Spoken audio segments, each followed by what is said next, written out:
Welcome back to AM Kentucky. We're joined now by Dr. Hannah Coit with Lake Behavioral Health to talk about mental health and what someone may be dealing with due to all the recent events affecting our community and surrounding areas.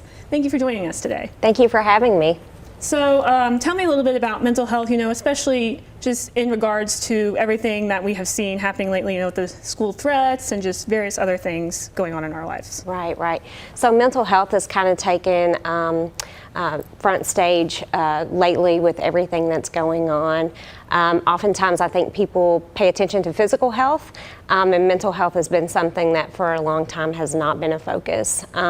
With everything happening now, I think it's important for us to stay alert and aware of things that may be impacting us. Even if it's not impacting us in the moment, that doesn't mean that there's not going to be some things come up later on.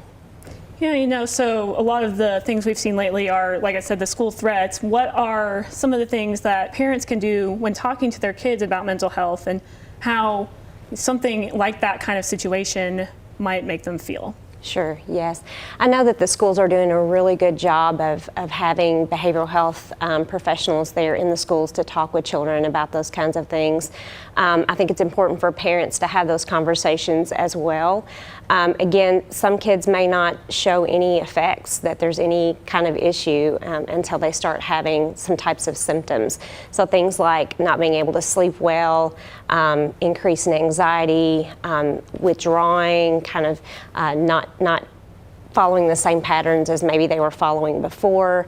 And it can even lead to things like having a stomach ache or having a headache or things like that to avoid going to school where those events happen. So those are things that when that occurs, parents should be aware and start to ask questions and know when it's time to possibly see a mental health provider.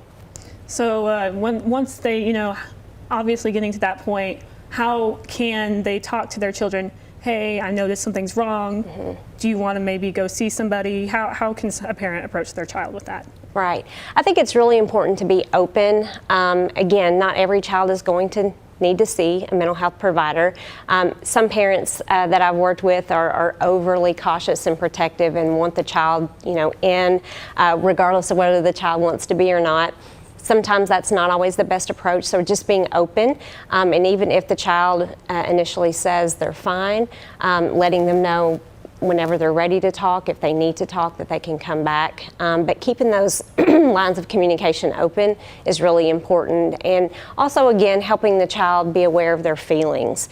A lot of times, things like the threats and different things like that, like I said, it can be 30 days, 60 days, 90 days before the child starts to notice impacts of that. So it may not be right away. Our nervous system tends to be a little different with every person. And so just keeping the lines of communication open, being open to what the child wants, and just continuing to have conversations. So tell me a little bit about behavioral health and kind of what you all do. Sure. So Lake Behavioral Health is a general outpatient group practice. We are located behind Steak and Shake. Everybody usually knows where that is, on Fairway. We offer, I provide trauma treatment, EMDR. I specialize in eye movement desensitization reprocessing. But we have other counselors there who also do great counseling skills. We also have a prescriber or multiple prescribers for medications if that's something that someone might need. And we also have offices. I think we have an office in Paducah. We have one in Louisville. So there are several offices. I don't even know where all of them are because I'm kind of central to Bowling Green. But there's a number I think I sent in. If someone is interested, they can give that number a call and just ask for services, and they will set them up with wherever they are in the state. Well, thank you so much for joining us. Absolutely. And the Bowling Green location for the Lake Behavioral Health, like it says, 1143 Fair Street, Suite 103. For more information, visit lakebh.com or call 812-901-6881. We'll be right back.